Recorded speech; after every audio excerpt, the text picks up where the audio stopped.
Well, I think just the word storytelling, sometimes people think that this is just fairy tale type things, and a lot of themselves are in these stories.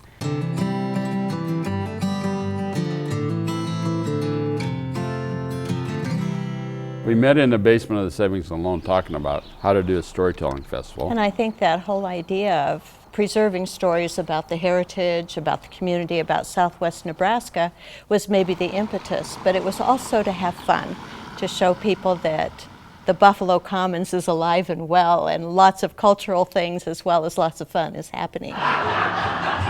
Turkey buzzard circling over my head. There I was at the final run. And I really think that our music sets us apart from other storytelling festivals because we have as much an important component of our festival is music. And I've seen a lot of girls at my elementary school. And I think the music and the poetry and the storytelling helps bring the generations together. And gleaming as he sang, gifts returned somehow. In the earlier days, we had our Saturday night performance at the museum. So the museum is an integral part of this. And the venues are such a huge part of our festival, I think. We aren't just in a classroom, but we utilize historic sites. We take people where history happens. We have all of this area, this Heritage Square and the downtown on the bricks. It's wonderful. You get a feel of things as well as hearing the stories and the music.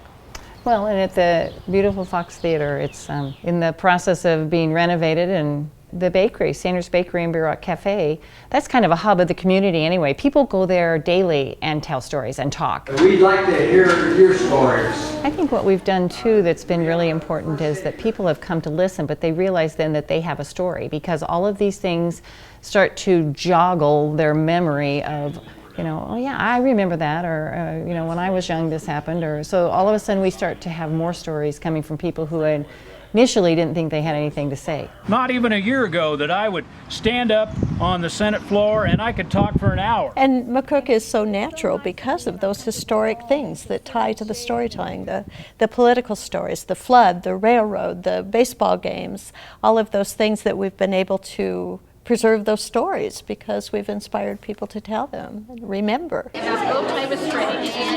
I think it's really important socially and economically to the community. When new people are coming back and you say, well, what brought you back to McCook, or what brought you to McCook from California or New York? And it's the way of life. And the culture that we've established with the storytelling and the music is a big part of it.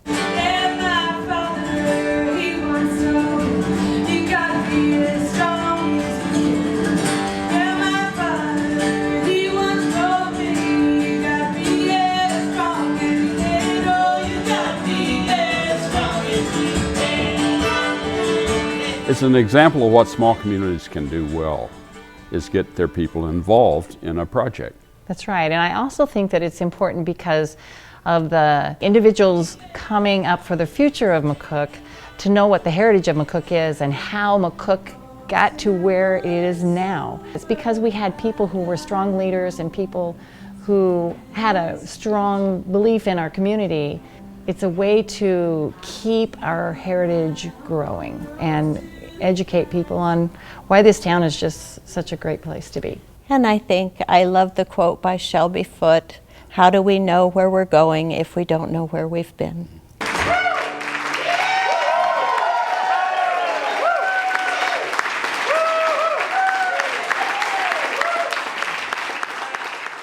And poetry. The high school with the poetry and the college with the poetry. And that's brought young people in. That's what's amazing. Yeah. You'd think that poetry would be people that retired are making doilies or something.